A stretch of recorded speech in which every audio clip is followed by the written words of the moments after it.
Coming to the stage now, she's been at Google for 10 years, 9 of them in business development, and a year ago, she joined Google X, leading the team that creates moonshots. Ladies and gentlemen, Megan Smith. Thank you so much. Hello, hello. It's great to be here. I'm excited about CreativeLive and this new format. So what I wanted to do, just push here to get to the next slide, I want to show you some images.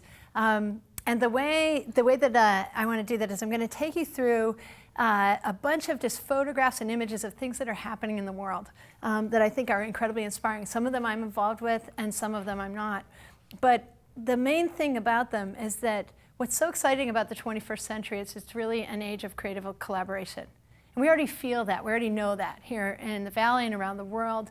You know, you only have to know about things like WordPress and Wikipedia and that just to feel that. So I want to talk a little bit about what I call network effect and some of the examples there. Then I'm going to shift a little into where the network is not and talk a little bit about what could happen there. And then I want to talk a little bit about the people who haven't been included often at the table and what's changing there. And then last, I'll jump into a little bit about Google X and what we're doing. And I'm one of the leaders there. And Sergey's sort of our overall rock star who started X with Sebastian.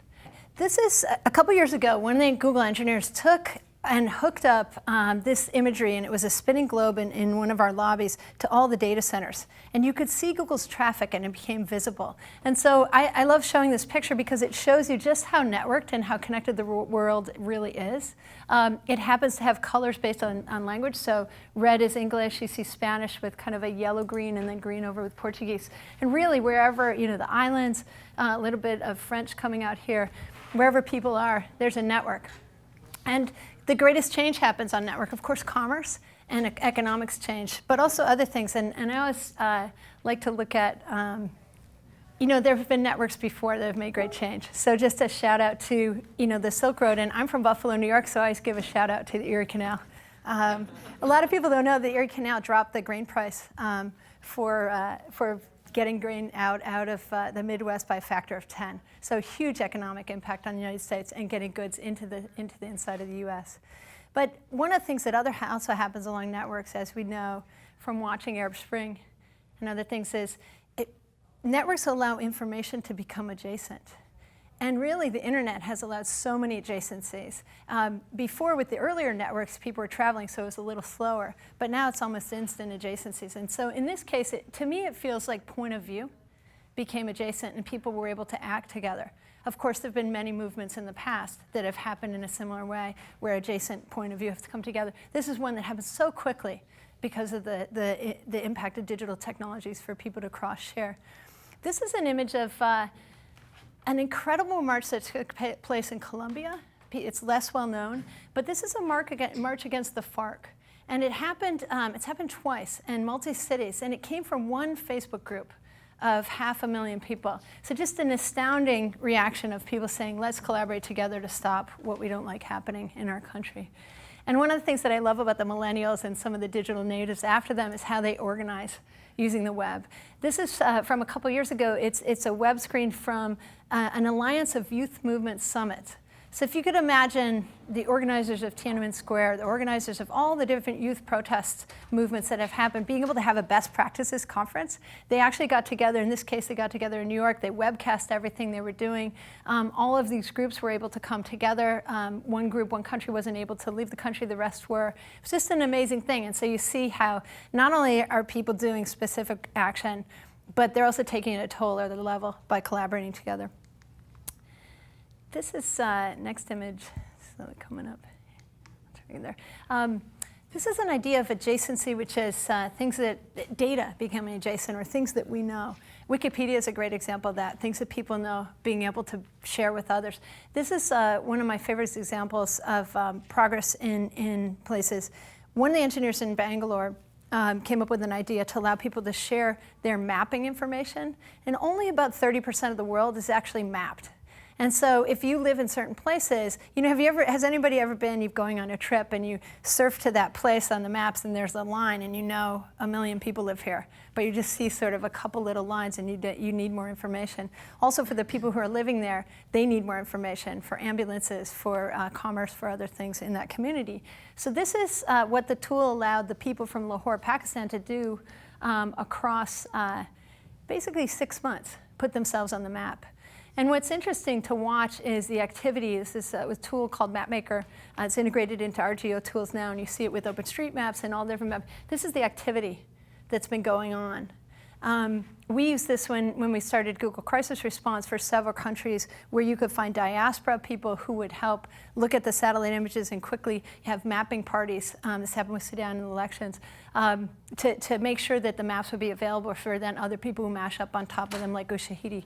So just extraordinary effort by people who've been helping each other. This is an interesting adjacency.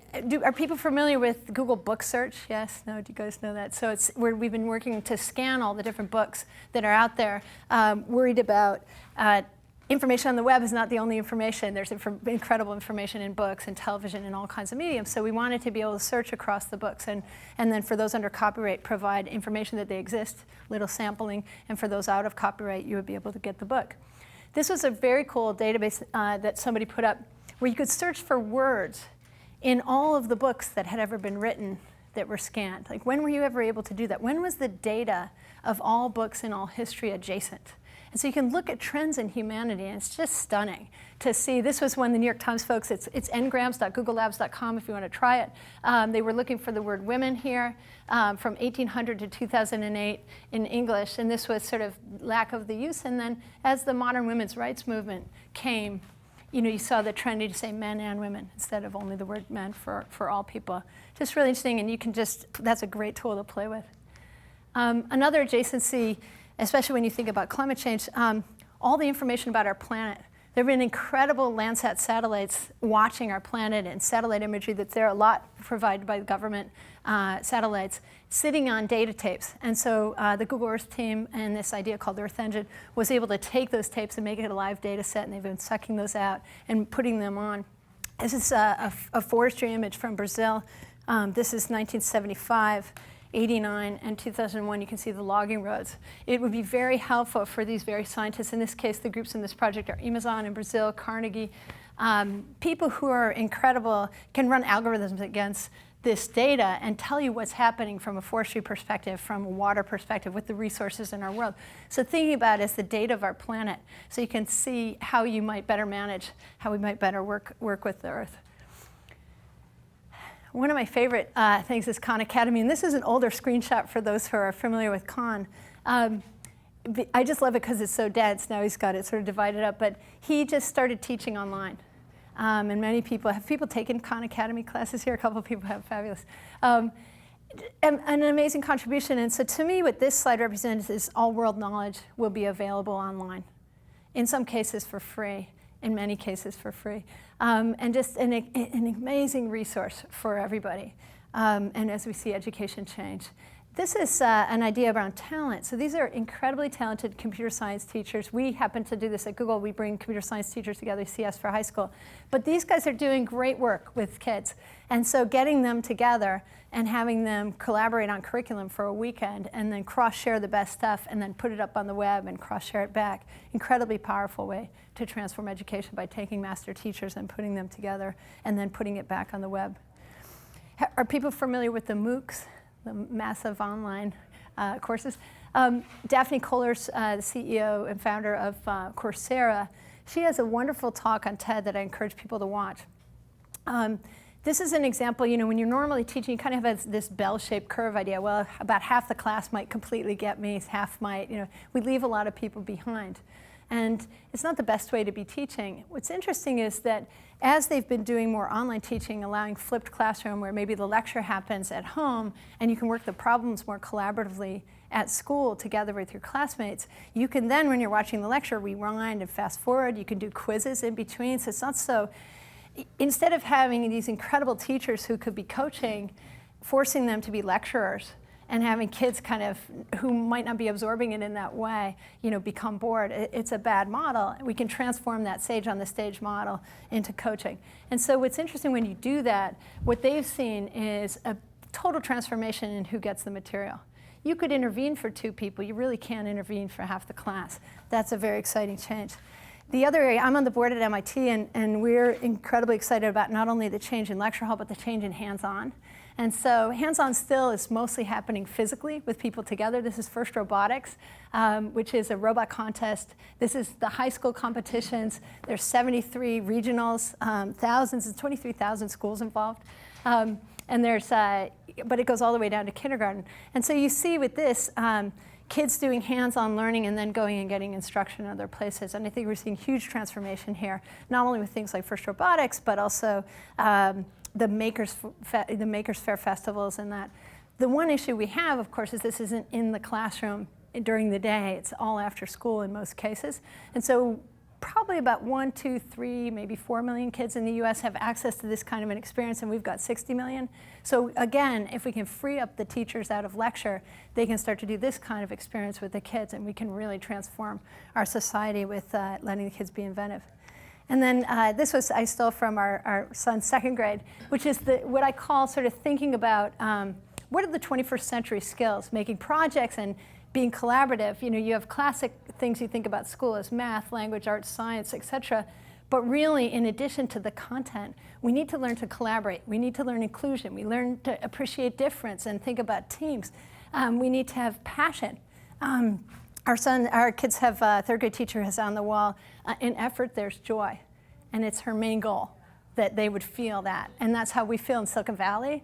In fact, I have a funny thing that in the Social Network movie, Hollywood got us, except the one thing they totally didn't get was at one point they have Mark being motivated by some girl.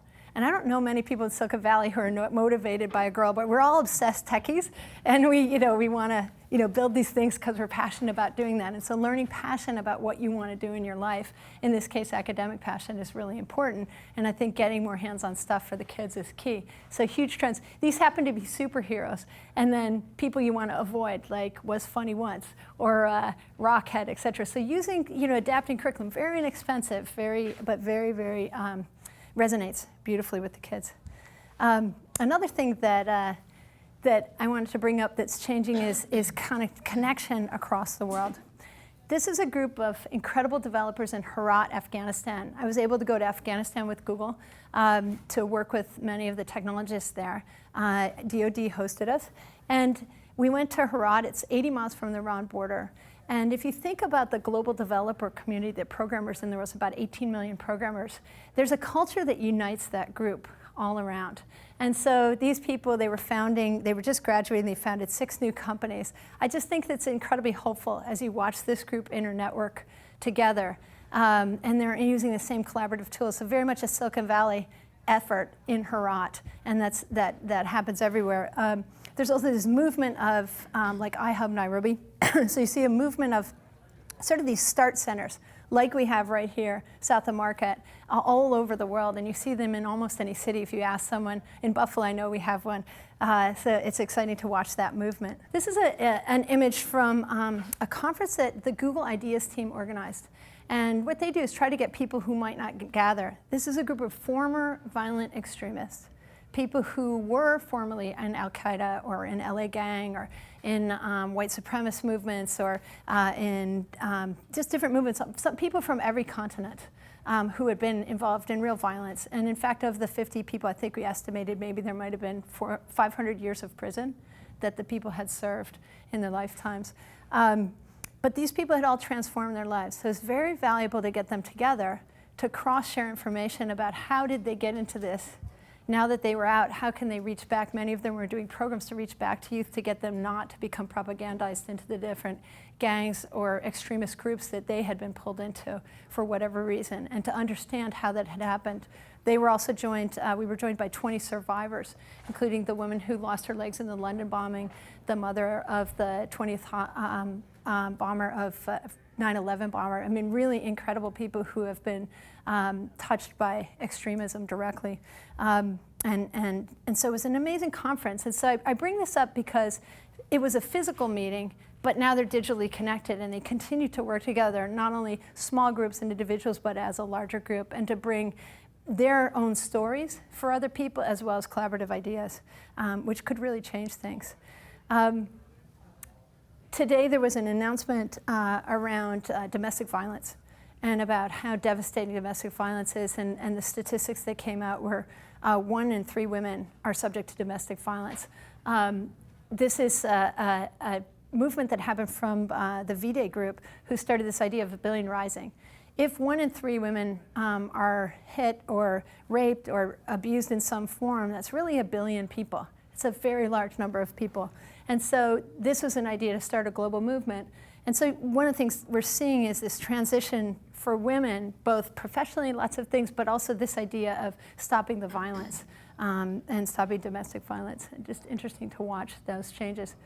When crisis happens, these are some slides from some work we did at Google from the Google Crisis Response team, but wanted to share sort of a thought that whatever it is that you can do when there's a crisis, of course giving money, but also volunteering with your skills. And what we happen to be good at is people are coming to our site. So putting up a landing page and getting geo information and others. The GeoEye satellite flew over Haiti right after the earthquake, and so we were able to grab the files that allows us to really provide critical imagery. This is across time, to responders. Allowing us to Ushahidi to operate with the geo and maps, so partners with APIs. Our network team was able to quickly make a slide deck for the State Department, for some other people responding, about where the trunk lines are. The landing station here at Port-au-Prince had been destroyed, and so they ran around, and the network was gone. So they ran around our networks, our warehouses, and just collected about $250,000 worth of stuff that, from calling the various ISPs there, we knew exactly what they needed, got that to USAID, who flew it there. So that's a really good thing for us to do, because we're good at that. And so if you think, whatever organization you're in, what's the really good thing for your organization or yourself to do? What's the specific skill that you can bring? And it really began bringing the network back. And it was helpful, because then other people can do their thing.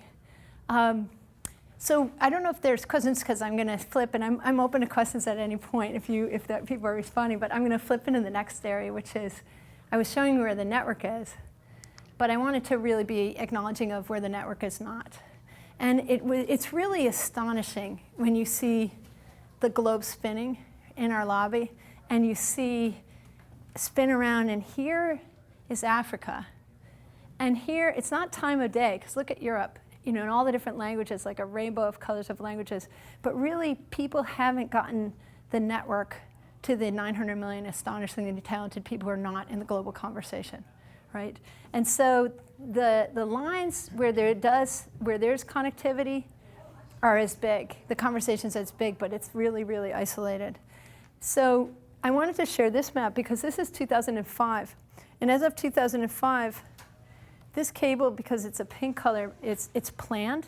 So it's not even there. There's a continent in 2005 that has no cable next to it. It's like astonishing. I'm not sure what people have been doing in development. But, and then along here, if you look at these cables, they just sort of ignore most countries. This one completely ignores everybody.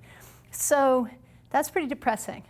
Because if you are talented and you live here, you have kind of 4 choices. One, have a smaller business, do something very hyper-local, join the government, join a multinational, or leave.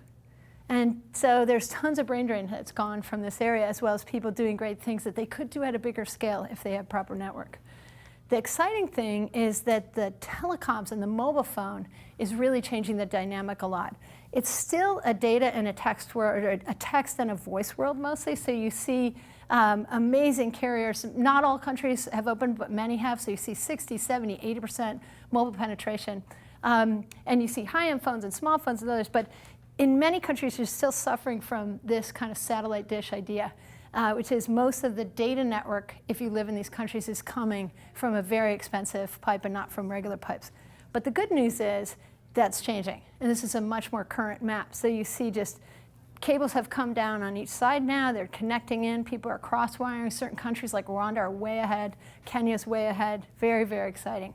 So personally, I feel like one of the greatest things we're going to see as change in the world is going to be what we're going to see from our African colleagues as they really come into the conversation and really start to innovate together with us. Kenya and Japan are the best and South Korea are the best mobile payments market. I don't know what percentage of Kenya is on M-Pesa, but I think it's definitely more than half of the mobile phone carriers are doing money transfer. So this is an interesting thing. This is truckers who are using texting to report bribes and delays. So also in many emerging markets, there's a lot of concern about corruption, and yet the developers there and the community there could take this back and just open up with transparency and things that they innovate and invent to change that, which is exciting. This is an example of just Ushahidi, which I mentioned before.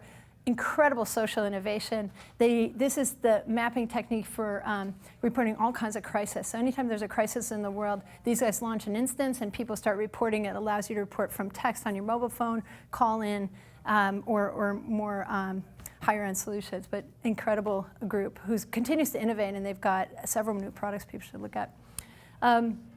I just wanted to point out this, we're south of Market in San Francisco and, on the edge of the sort of the heart of Silicon Valley. But I got to go to Homeboys in Nairobi, and it felt like I was here. So there's companies that are there in these places. This is an incredible multimedia company. They also do DJ training. They have radio stations. Wonderful companies are emerging. And then on the NGO sector, there's a real transition. This is an NGO that was started by these three people. This is Rai Barkat. He was a student at North Carolina, UNC. Tabitha, Salim, these guys were in Kibera slum in Nairobi. He was studying to be a Marine. His mom is an anthropologist, so he kind of channeled her, and he asked his commanding officer, if he could go for 1 month before boot camp to Kibera and live in a 10-by-10 shack. And what he observed while he was there was that all the aid workers were coming into Kibera and doing work, and going in. He sort of called it the SUVs came in, and then at night they rolled out, and they came in, and it was good work. But he kept meeting people like these guys who had great ideas, but they really didn't have an access for making their idea happen. There were no angel investors where they were to start working on their ideas. Tabitha was a registered nurse out of work. Salim had a very small youth soccer program. And what Rai did was he thought, well, I want to invest in them. So when he went home, he raised some money from students and alumni, and he created this organization, North Carolina for Kibera. And so it was bringing money and students' energy to whatever it was that they wanted to do. And they were the entrepreneurs. And so Tabitha Clinic is now the largest and now CDC-funded clinic in the region. It's amazing, has millions, like tons of programs hanging off of it for youth programs and other things. It's like a perfect solution. And Salim's youth soccer program has thousands of students. And they also go into digital things, et cetera. So it's just, if you think about transforming aid, not as a missionary thing where you think of the idea and you kind of bring it with the money, and instead you kind of become open for business like venture capital and like angel investing and try to find great entrepreneurs there. And the network's going to allow this to happen, and I think that's going to be very exciting. This is a project that I love. Nicholas Negroponte, who did do people know the One Laptop Per Child, $100 laptop project? Yeah. So they have, I think, 10 million laptops. Uruguay, many countries actually have them deployed. So that's going along. And he's moved his attention to the 50 to 100 million children who don't have a teacher. And is there a way to intervene for them so that we can't get teachers to them? Could we give them a tablet and have the kids learn to read on their own and then begin to sort of join us? And so they've taken these Android tablets. This is Dr. Marianne Wolf. She's an incredible Tufts University faculty member in literacy and brain research. And so the kids, they gave the tablets. The only intervention they did was to have one adult learn how to plug them into the solar panel so that wouldn't be the limiting factor. They have one village that has access to water, one village where the kids have to walk a long way to get water if they wanted to see the difference. And they just gave them the tablets and they left. And every 2 weeks someone goes on SneakerNet, they have no network there, and swaps the SIM cards. And no one knows how to read within miles of these villages. So it's been amazing. I think they're about 11 months in. The kids within minutes turned on the devices. They used 50 apps by the first week on average, and they just started. And I've seen some video recently. They're really sight reading. They haven't figured out decoding yet, but they are reading in the way that you might read a kanji character. So they're reading the words, they're seeing that, but they haven't sounded it. So it's that moment, Marianne said, it's that moment in Helen Keller's life right before she figures out water. And they're very excited for this. One of my favorite things Nicholas mentioned was the kids hacked in because the researchers were using the camera to take pictures of the kids, but they got in and now the kids are using the camera. So they wanted the camera for themselves. So very exciting. I juxtaposed them with the kids who won the science fair, the Google Science Fair last year. Brittany from Florida, these two guys are from Swaziland. I want these guys to win the science fair. And I think that this kind of thinking is going to allow that to happen. The network and all of us on the network and all of the knowledge on the network and the data on the network connected to them so that they join and become collaborators with us is really something that can happen, in the next decade or two. It's incredibly exciting. Okay, so I'm going to go to my third topic area, but you have to tell me if you have questions over there. Yeah. Let's see if there are any questions in here, and then I'll check online. So Okay. I want to go into the example you just talked about a little bit, because essentially you're talking about overcoming an insurmountable problem Yes. with technology, Yes. a completely isolated, illiterate area of the world, and a team took a crazy approach to it. They dropped in a box full of laptops, Yeah. basically Tablets. tablets, Yeah. right? Sorry, knew how to plug them in, and that's it. And then just preloaded some applications on it. No connectivity. People had to walk in to swap out SIM cards and provide additional applications over time.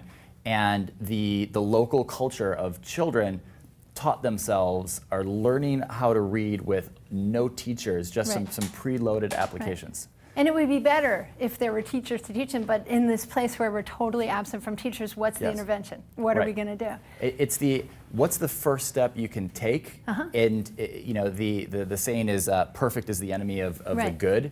And let's do something. Let's get these Right. kids something and try and help get them started, as opposed to, I think we're a big creative community, and we think a lot that whatever project we have to put into the world has to be perfect. Right. And this shows how much you can do by just identifying a problem and going after it. And beginning. And Right. beginning. The opportunity to start is the most important step. Right, and in some ways there's also a line called minimum viable product.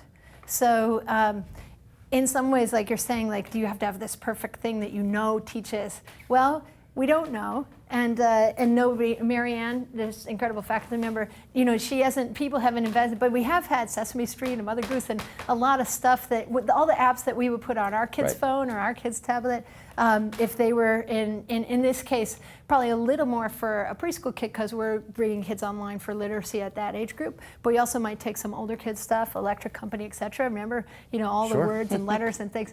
All of that media There's a lot of content. that we have content. it. Yeah. And so let's load it up on this stuff and let's watch and see what they use and what works better. Yeah. And so it's sort of a way of kind of respect. It's like a respectful iteration.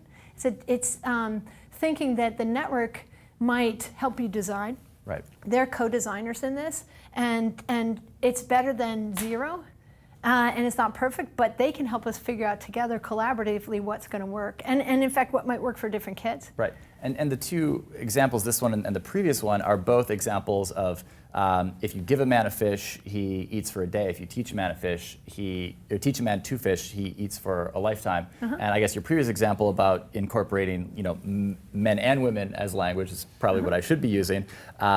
But it's all about enablement and having active participation from the people that you're connecting with around the world. I think that's an amazing value that we keep going back to throughout the presentations. Expecting the person to be your teammate. Yes. Like maybe you're equal in certain ways, but your teammate, they're going to bring stuff, you're going to bring stuff. Yeah. You're going to do things together. It's not like this hierarchical thing that has been going on, Yeah. but it doesn't need to continue. And you sort of glossed over this at the end of the story there, and I read some articles about the laptops went out and the cameras were disabled. The children themselves were not able to use them. In this case of these tablets, they were using them to, I think, capture. I don't know all the details, but Nicholas said they were capturing, I think, burst Right. images every so often of what was going on. Right, but the kids wanted the themselves camera. Yeah, so they couldn't- hacked Android to get it. These are kids who previously had no literacy skills, had never seen an electronic device in their lives, and they hacked Android within 6 months. Right. Like, respecting everyone's intelligence is a huge takeaway from this thing. Yes, totally. In fact, I think one of the little boy, I don't know which one he is, he's the first one, he turned it on, and he takes the thing, and it's turning on, and he says, I am a lion! And he was previously a shy kid. Like when they look back at videos, and he was maybe not the main kid, he becomes one of the, more in the mix kids. That's awesome. So, very cool. Very cool. And also, just back to, the paper example from the second grade of just learning to value each other, learning difference, learning how is there. That's a big part of this idea of creative collaboration, which Clinton talks about this century being about. And this goes right back to what Tony was saying in the previous one, where society is changing. It's less top-down. It's more horizontal, respectful, collaboration, connecting.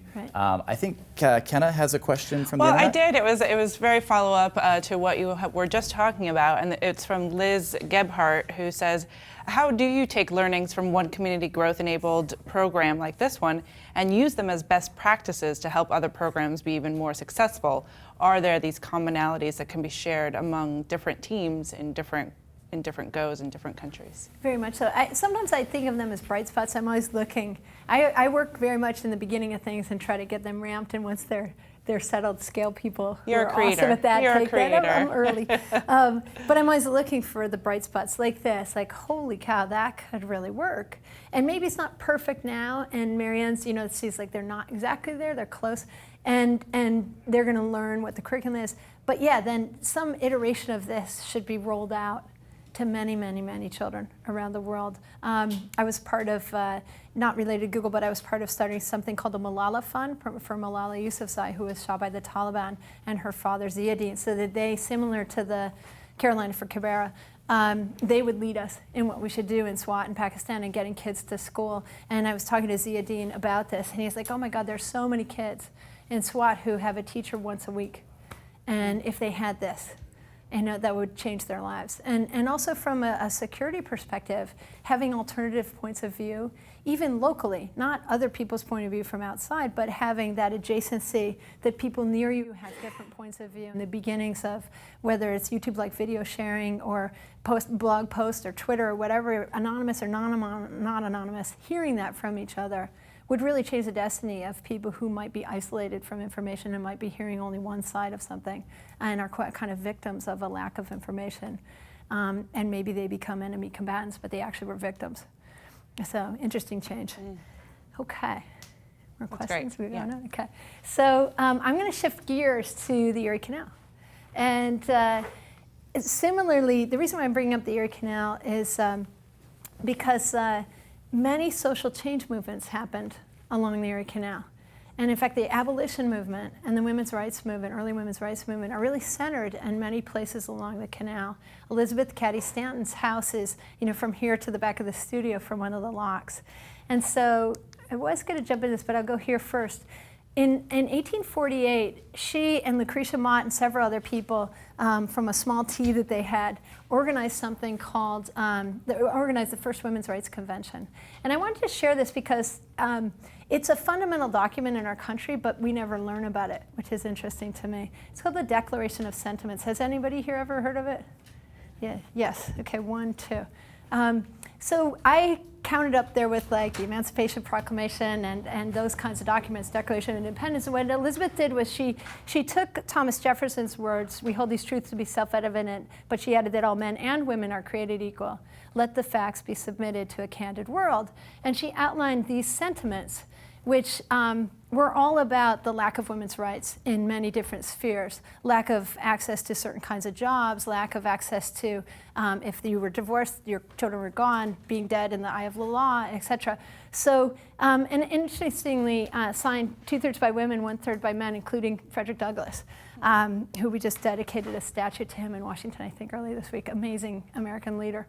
I bring this up because this is still going on in a lot of countries. It's still going on around the world, and I'll come back to visibility and stuff, but I want to say that in 2013 we're making a lot of progress. Cheryl has done a great great job with Lean In to just ramp the conversation in our country about how are we going to get to use all the talent in our country, get women to the table, and also get some more freedom to men to have more flexible experiences. Also the Makers series, do people know the Makers.com, amazing documentary work with PBS and AOL of the modern women's rights movement. Documentaries are online, you can stream them, but also beginning to tell the backstory of many of the women that we know, but you don't know their backstory. And just really great work. And I popped some of this stuff, some of the stories that are up there. Catherine Switzer, first woman to officially run the Boston Marathon. Many people don't know, but the race director, when they noticed that Catherine was running, and you should go watch her video, it's really compelling. When she was running, the press truck saw her and they go, oh my God, there's a woman. So they pull up and they're filming and they're asking her questions. And suddenly the race director who's on the truck notices, jumps off the truck and tries to rip her numbers off and said, what the hell, get the hell out of my race. This is like not that long ago. I think it's like 68, 69, 70. Astonishing. And it's in the photos from the Time Life collection of the photos that changed the world from the 20th century. But this is, so I feel like we stand on the shoulders of these amazing people who broke through. And there's Elizabeth with the declaration earlier. So we're making progress. But we still, many of these things are still true, not only in our country, but also in other countries. And there's been interesting work around conscious bias, and we really have moved forward. We're not consciously doing biased things, but we have an awful lot of unconscious bias that we just go to. And when you don't have information, you fill in the gaps. One of the things that we're doing at Google is we're really trying to educate ourselves in the last year on bias, and understanding what are we doing in phone screens, in interviews, in performance reviews, and what are the things that we think that are causing us to organize ourselves to not lift our women as high as we want them to be, as well as underrepresented minorities. Just as a society, what's the baggage we inherit from history that we could try to actively take a moonshot to design ourselves out of? One of the ones, I don't think I put it in here, but it's just an example that we learned. There's about 10 that we've been studying, but ambient bias. When you walk in a room, what's on the walls sometimes gives you a signal of whether you belong. And so the Stanford folks and a couple others did some interesting research where they brought students in to see if they would be interested in computer science, but they put different things on the wall. And they had a result, meaningful result of the women joined or didn't join based on what was on the wall, if it was very, very sort of traditional male versus more neutral. Really interesting findings. But one of the things, so bias is one of the anchors there, but also invisibility is one of the things I want to talk to you about, especially here in Silicon Valley. I think that underrepresented minorities and women are largely invisible, technical women. So, the question sort of is, why is that true? And I have a couple theories, and I would welcome anybody's insight here. This is one that I came across. Gina Davis was studying children's television. She was watching TV with her kids. And she noticed that as an actress, she felt there were a lot more male characters. And she went to USC and they actually measured, which you love. And so they found that it's 3-to-1 men or boys to girls on screen for our kids. And in fact, 80% of the jobs were held by male characters. Many of the girls get royalty roles. So Gina's point is you can't be what you can't see. And so there were almost no characters who were women who held a job in science or computer science or any of our fields. And in fact, not many in law, not many in business. And so we were accidentally biasing our 3, 4, 5, 6-year-olds even before the data that we have about the 7th graders dropping out of math. It's actually earlier. And we're teaching our boys that the girls don't do this and the girls that they don't do this work. So I think this is an incredible area. We've been working with Gina to try to bring software tools like the YouTube analysis tools to not have to have grad students sit and count with very specific exacting spreadsheets, but actually have the tools that we have. Could computer science and technology help us measure bias to help us see this and get out of this?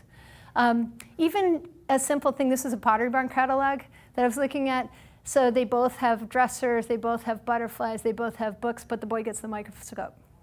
It's just everywhere. This is about historic visibility. And do people recognize any of the people on these photos? Anybody? Yes, no.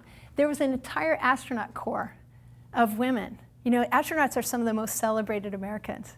And so with the Apollo, program, there was a core, they just never got to fly because of the bias. So we don't know about them. Grace Hopper created the first compilers, one of the foundational founders in the computer science field. Hedy Lamarr was one of the co-inventors of CDMA. These are the women at Bletchley Park who cracked the Enigma codes for World War II. The Bletchley team was 10,000, more than half women. So Rosie the mathematician is here.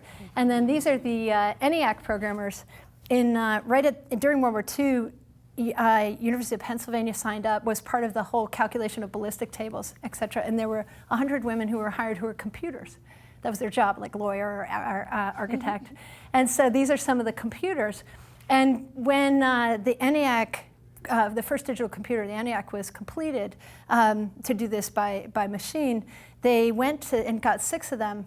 And the hardware guys handed them the wiring diagrams and said, you guys figure out how to do this. So the first digital programmers in our country are these 6 women. Luckily, a friend of mine interviewed 4 of the 6 of them before they died, and she's working on a documentary which we announced at Google I/O. But they did the first sort routine, the first teachers of computer science. You don't know about them. They're amazing. And in fact, Jean Bartik, who's one of them, hired Grace Hopper. So, just is amazing. And then, of course, Ada Lovelace. People may not know her. She's 1843. She was teamed up with Charles Babbage, who made the first mechanical computer. And she was translating some documents for somebody, a paper that was written by someone from Italy, and she added an entire section, which was the first writing to ever have this idea of something that could be programmable. So Larry had us put her on the cover of the Google Annual Report this year, and a shout out to the founder of our industry. So amazing woman. So part of what we also have to do is to write this history. I was lucky to meet Kareem Abdul-Jabbar at the first robotics contest because there was a basketball thing and they invited him, but he had this amazing book called What Colors Your World? The Lost History of African American Inventors. And there's so many stories out there.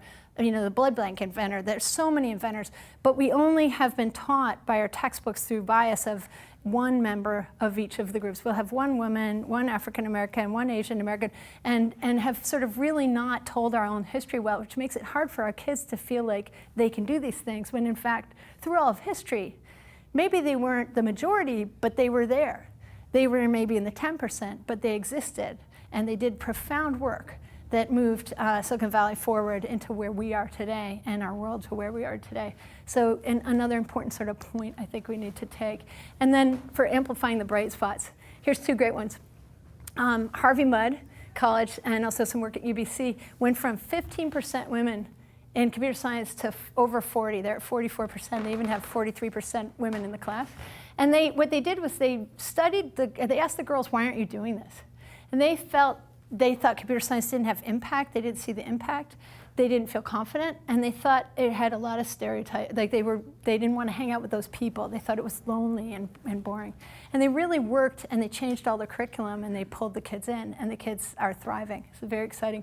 And then McKinsey's research about just gender representation in companies, just showing that financial performance of gender diverse and racially diverse, also in a Catalyst study, are just better performing companies.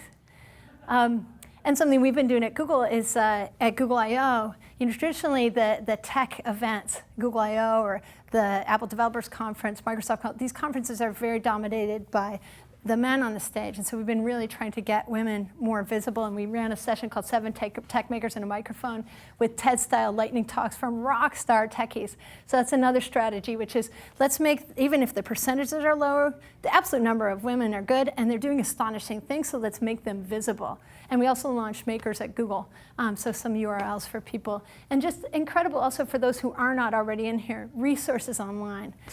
Code.org, Code Academy, Girls Who Code, Black Girls Who Code, Khan Academy, Scratch, Blockly, First Lego League, the list goes on, Makers Fair, et cetera, of ways that you can come join this field that's there. And then maybe the last point is also a friend of mine, Natalie, gave a Solve for X talk about war tech versus peace tech. And she felt that as we start to move from working on more war-based things to more peace-based things, that it would actually attract different people to the field, which I thought was an insightful thing. She actually felt it was a mass protest that many women were not in the field, as opposed to something that wasn't drawing them, that they didn't want to work on these projects. So maybe as we transform what we're working on, we'll pull more people. This is just, I'll end this particular, and then I'm going to talk a little bit about Google X on this slide, which is from the laptop project, the earlier one. these little girls, my friend Mary Lou worked on this and she gave me these pictures. She said the little girls created a laptop clinic because a couple things broke and they were fixing things. But in their worldview, no one in a clinic, no men worked in clinics. So they didn't let the boys help them. So, like it's all, I also heard a similar story of some kindergartners in Iceland and the prime minister or president came to visit them and it was a woman and so they talked and then this boy raised his hand and said, could a boy be the president or a prime minister? So, point of view and this media visibility, all this stuff, it's all what you know and what you see because humans are so talented and can do anything from anywhere. So that's part of this work. I'll jump into Google X in a minute, but let me see if there's questions. Yeah, we'll stay with this for a second. No, there's such amazing feedback coming in from the internet and our chat rooms and on Twitter and all of that.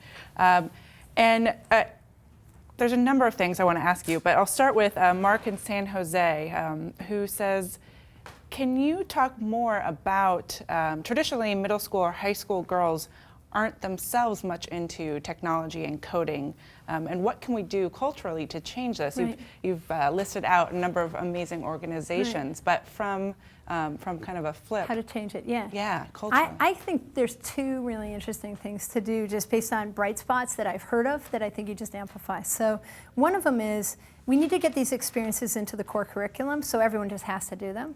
Because if everybody has to do them, it won't be that boys do this or girls, that we all do this. In fact, one of our engineers just came back from Vietnam, and he found that from second grade, they're coding.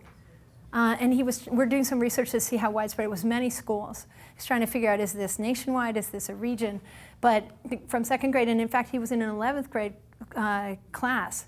The kids were doing a problem where he brought the problem back and he asked another engineer at Google, hey, this problem, should we use this in interviews? And he's like, oh, that's a great problem. He said, what level? Level 1. Meaning, if you pass this question, you will probably get a job at Google. So that's a good bar. Like you will get a job in Facebook and these you're going to pass the bar. Half of the class got the question right, in the 11th grade. So that's exciting. And so Vietnam's figuring that, and they don't have huge education budgets. They've just figured out how to do that. So we need to understand more about that and get moving. So I think embedded in the classroom will make that change. The second thing that's really interesting is the finding from Harvey Mudd was that the young women, and I think also young men, some young men were more drawn by a puzzle, by the math itself, but many people are drawn by why. In fact, we have two boys, and one of them, Alex, if you give him, he'll want to do the math first. Louis, he wants to know why. Like if we're going to learn about telescopes, I got to tell him about Galileo and the Inquisition and all the stuff that happened, and then we're into like lenses. But with Alex, you can start with lenses, right? So different kids are going to have different entry points, and it turns out that a lot of girls want to know why. What's the impact? What's going to make the world better? Why am I learning this? And then, if math is the answer, they'll do the math. And so that's an incredible finding. One of the little anecdotes of that was from Dean Kamen, who the Segway inventor, the amazing medical device, incredible inventor, who founded First Robotics. The first years that they ran the first Lego League, they had a table, and the kids had to make this kind of Lego Mindstorm type robot teams. And there were points to be scored. Go and knock this over, lift this thing, carry this there, do this. And then he walked in, and it was like 98% boys. And so he's like, how do I change this? How do I change this? And sometimes you get the key insight. For no reason, unrelated, somebody got a fun idea to make a theme. And so maybe this year will be about helping seniors. Next year it'll be about food safety. Next year it'll be about going to space, whatever. And so then all of a sudden the games were still there to score the points, but with the seniors we're helping them lift their groceries, we're helping them communicate, and if you put the signal up, they can do video conference because you help them. You've got a dog, you've got social things, blah, blah, blah. So half girls showed up. It just changed itself. And so that's a pretty key insight. The girls just came that way. And also, I think with the Harvey Mudd breakthrough, doing work like that, impact work, they've found that not only is it a balanced class of pretty much half women and men, but there are more men also, and a lot of people are taking it as a minor. And if you think about computer science, it's a language. It's something all of us should know a little bit. It should be something that we learn in elementary school. So I think that would be the greatest way to solve that. All right, before we move on, I just have a comment and a question.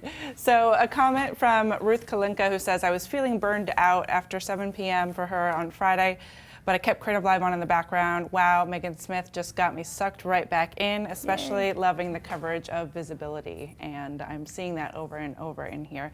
So one more question from Maggie in LA. Do you ever get pushback from the men that you work with being so strong, such a strong advocate of women's rights? Maggie says she feels that she's often perceived as strident or shrill when speaking up about these things in the workplace. It's a really good comment. The way I started, Sergey's the overall lead for Google X, and I do some of it. Astro, Chris has the cars, Babak has Glass. And so we have a regular meeting where the whole team, we do a bi-weekly meeting. And one day I had heard, so by way of example of an idea for her, I had heard about Catherine Switzer, the Boston Marathon runner, and a couple other stories, and I thought, it's wrong that these badass people, are not in our team. And so I just thought, I'm going to just tell these stories. So I think sometimes, so I told that story. I told a story about a Googler. For example, I know a story from our developer relations team of a very talented engineer in a tech conference. She gets up, she explains some API, she awesome presentation. First question up to the microphone, are you single? Really? Like, it's the 21st century, did you really just ask that? But so what we would do is make your team conscious of these crazy things that are near history and current history, and then ask them to join you in getting great people on the team. Show them the statistics of how important racially diverse, gender diverse, geodiverse teams are, socioeconomic diversity. So I think people need to be convinced that it matters, because it really actually does matter. Patents that have men and women on them are more cited. It's just you do better work if you have more ideas and more diversity in.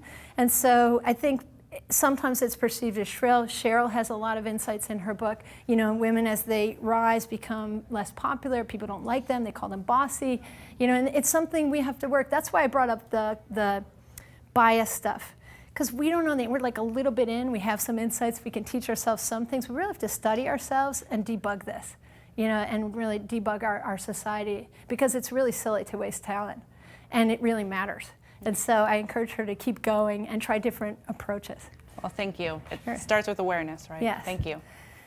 Okay, so we have a lot to live up to, because the New York Times is calling us the Google Lab of Wildest Dreams. So just quickly to get a feel for us, it's we're really startup-y like, although Google X is a little more hardware than software. More of Google is traditional software, so you see a lot more this kind of crazy lab stuff. Definitely, like from the video, our goal is to do moonshot technologies, 10x, not 1x, not iterating, but really try to do something different. We're not a research lab. We're really trying to choose projects. We sometimes call it venture academia. Could you take something out of the lab, and really productize it, like the self-driving car, like Google. I brought Google Glass up here. To show you. And this is just the beginning, like think Model A, Model T, and it's a Bluetooth headset, but it's bringing the ability to be out in the world but have internet access with yourself. So playing with those. So one of the things we've been talking about moonshots, the tech moonshot, is there's a huge problem in the world. You have some crazy idea for a radical solution that some kind of technology is coming online that you could use, and that's what we call moonshot or solve for X. And you guys have seen, some of the people who live here have seen some of the cars driving around. We've driven about 500,000 miles so far, autonomous. We're learning a lot. It's a pretty exciting project. It leverages computer science. It leverages mapping. It leverages sensors. So from a tech breakthrough, there's a lot of stuff that's available to us now to maybe we can get the car to drive itself, which it's doing, to solve traffic, to solve saving lives, to solve fuel. This is from a video that's online of a blind man driving the car, well, a blind man riding in the car, and his experience and his perspective. Some images from Google Glass. This is just photography. This is doing hangouts, being able to be live with your friends in all kinds of situations. There's a wonderful teacher who just takes it. I think he was just in CERN and riding a bike through, the accelerators, and the kids were with him. Directions, information, and this is Google Now, sort of alerts. So lots of partners just starting to come online. Who knows where this is going, but really an exciting project. So we try to think it's more like Willy Wonka, like we're trying to do things that would be really helpful. There was a Project Loon that just got announced around balloon-based internet in New Zealand, encourage people to check that out. We were able to do an acquisition of Makani Power, wonderful company here in the East Bay that we had invested in before that is really doing kite-based windmills. So where you need to go higher if you want more wind power. So good things there. We call it Peter Pan, Petra Pan, with PhDs, inventors, entrepreneurs, throw them together in the mix. Think 10X. This is something we take from improv. When we're working together, how can you build on people's ideas? 2/3 yes and, but also spend a little time critiquing. 1/3 yes but. Prototype like crazy. These are sort of the glass prototypes. You see them until they get into Isabel's beautiful design, which here she is sort of putting some of that stuff on. But idea to prototype to project to then business productize. Reward people. This is a reward that we give every quarter for whoever did the most audacious work. And this is something that my friend, that Astro Teller, who's the captain of Moonshot, sort of like our COO across as well as a great inventor, created. And we call it Solve for X. And it's a forum for technology to try to amplify moonshot thinking. Lots of proposals are up on solveforx.com. And so it's really sort of taking this idea, and we partner with TED and XPRIZE and others who've also uploaded moonshot proposals and individuals. What could you solve in the world? And so I guess I'll end with what's your X, which is I was very lucky to be taught acoustics by Professor Bose, the speaker guy. And he was amazing. And one of the things he would do is every so often he'd say these really profound things in between some kind of Maxwell's equations. And one of the things that he said is, find your passion.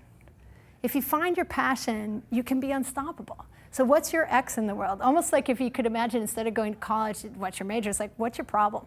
What are you solving for? And have us thinking about that and thinking respectfully about each other and how valuable we all are to each other. Because I'm a card-carrying optimist, and I really believe that we can really solve the greatest challenges of the 21st century if we collaborate in the ways that the network allows and the way that the talent of all of us would really allow. So thanks. That was incredible and really inspiring. And I think what I really liked about your talk is you spent just as much time talking about the individual from Carolina who started the organization in Africa as you did about the stuff that Google's working on. And in terms of changing the world, those aren't radically different things. It's just radically different capabilities. You have the greatest computer scientists in the world at Google, and you've got a passionate person who cares about solving a problem in Africa. But at the end of the day, you're both trying to do the same thing, which is improve the world, however that's defined, in a radically better way. He defined the world as a local level in one community, and he figured out what he could do for it. And got that key insight. Exactly. And what you guys are doing is applying the brains and the capabilities that you have to solving self-driving cars, which enable a blind guy to get around much more easily. A radically different way to think about mobile computing by wearing Google Glass. And I think that's something we've heard over and over again throughout the secrets of Silicon Valley is by finding and applying your passion and living by your values, you can have a dramatically larger impact than just a job or a profession. Very much so. Yes. In fact, I was with my friend Adrian, who did the Fold-It inventions in Eterna, which is collaborative citizen science, and he's a Carnegie Mellon professor, and he works at Google X too. And he said the saying for Carnegie Mellon is our heart is in the work, or something like that. Like the idea that heart and engineering, heart and science and tech, that's really cool. At MIT we have mind and hands, mens et manus, and I always feel like at core is kind of implied, like service and collaboration through technology, which back actually to that social network point, I think we're driven by what we can change in the world and what we can do and how we can contribute in Silicon Valley and Silicon Valley-like people and places around the world. And I think you're seeing that mentality really be adopted by the millennials. It's a generation that thinks radically different than every previous generation, and they're incredibly motivated by positive social change, by making a contribution, by working hard collectively to solve big problems. I like your slide about the organizing groups of youth. That they took it to this best practices. And one of the things I love about the millennials and digital natives, especially the millennials, their parents are the baby boomers.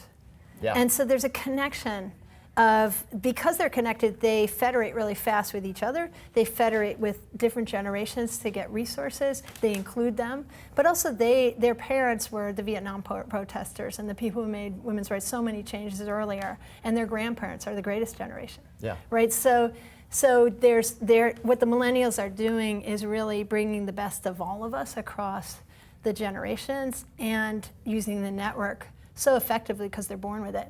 It's not new. You know, and especially even the younger ones, they're like, what are you talking about? This has always been here, right?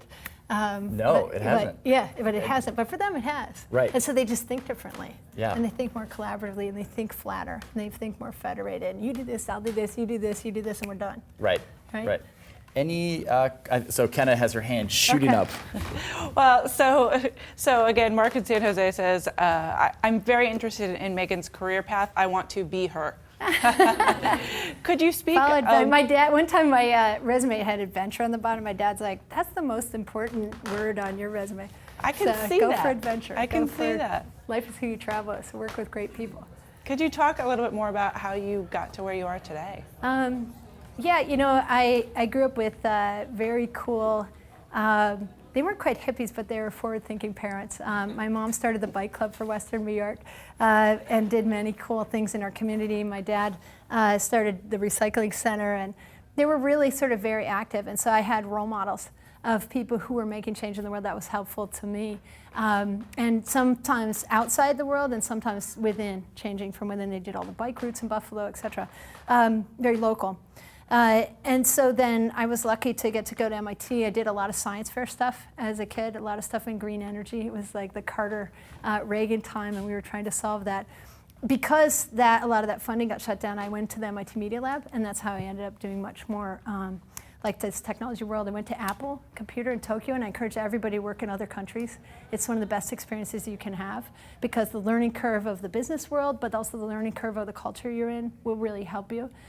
So really recommend that. And then I came to Silicon Valley, worked in an early internet company. We were making things like this. It was called General Magic, but it was this big. In fact, the CEO of Motorola, who was one of our partners, sent us an actual brick in the mail because it was so big.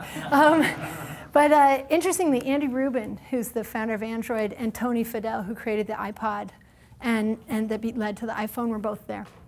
And the guys who wrote most of the Mac, a lot of the Mac, Andy Hertzfeld and Bill Atkinson were co-founders there with Mark Peratt. Anyway, so I've gotten to work with incredible inventors, even if in that case, General Magic, we were too early. We learned a lot. And we kept iterating, and many people, Pierre Omidyar spun out to create eBay. A lot of people kept going. So sometimes that's another Silicon Valley thing. Tony was here, and he saw a friend he had worked with.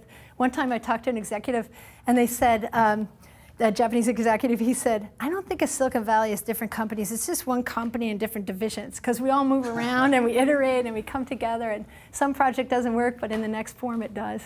And maybe it's not time yet, and then it is. So that's the path that I've taken, and always working with amazing people. I think we have time for one more question. Great.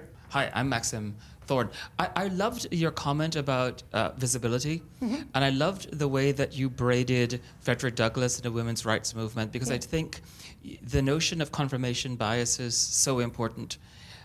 What I loved about what you were talking about technology, I teach a class which is going to be renamed because of President Obama's speech, the Arc of Philanthropy from Seneca Falls to Selma to Stonewall. Yeah. And so to disagree with your colleague there, I do think that we've always had generationally the ability of people to collaborate and want to create social change and be passionate about it. They had different technologies, right? Yeah. And so, for example, just to build on something that you said a little bit earlier, and I'd like your comment on this, you know, it was because Elizabeth Cady Stanton got denied the right to vote in the abolitionist convention. Yeah. Right, because they were all. She got so what happened, this story is amazing. She and Lucretia Mott had separately gone to the UK with their husbands, and the families were there, and they were on the floor for the abolitionist conference, and they kicked the women out. Right. And they sent them to the gallery, so they met.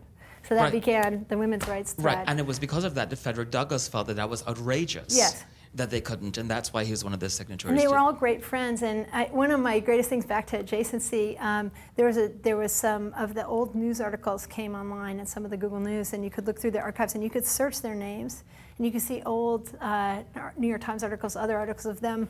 And then articles often were written not as a hardcore story, sometimes they were, but often as just this happened at lunch, and right. details. And you would read incredible things from Frederick Douglass and Susan B. Anthony later, and others who were all great friends and collaborated together, a lot like progressive movements do still. And so to your point, they didn't have our technologies, which I think, if you think about heroic engineering, we have some heroic engineering technologies that we're going to be able to make massive change looking at bright spots. But they did astonishing work with the technologies that they had, which included networks like the Erie Canal and other networks, the Underground Railroad. And I think you're paralleling that is so important for what you're doing here in Silicon Valley, because exactly the same sort of social movements and how they collaborated, whether it was against slavery or whether it was for women's rights or whether it was for LGBT rights, is very much the way millennials, as you were saying, are collaborating in a completely different technology Right. about whatever it is, whether it's the Arab Spring and so forth. And I think the ability to amplify those connections sort of empowers across generations so Right. many different people. Right, and they can work together. And in some ways, I think there are some things we need to protest, and I very much honor that, having grown up in a family with rabble rousers. But I also watch the millennials and the digital natives after them leverage the access that they have because they're digitally connected. And so sometimes I think their protest is in the form of economic or social or political entrepreneurship. That was what others were doing, but they might not have had access to get into the system in the way that I think we're able to do now or more open to. I also think not only here in technology, the evolution that happened in the 90s of open source and open standards and APIs, but also the idea of transparency in general is a human evolution moment, and you see it in the Truth and Reconciliation Commission in South Africa and those movements around the world, and the general transparency ideas that are occurring, and how we're trying to understand privacy altogether, and where are the boundaries that don't work and where are the boundaries that work, and what could be open and what can't. It's very exciting, and I think that the millennials and the digital natives play beautifully into that and test that all the time and iterate and solve things. So multi-generationally. It's a really, really inspiring way to close an amazing presentation. Big round of applause for Megan Smith. Thank you so much. That was fantastic.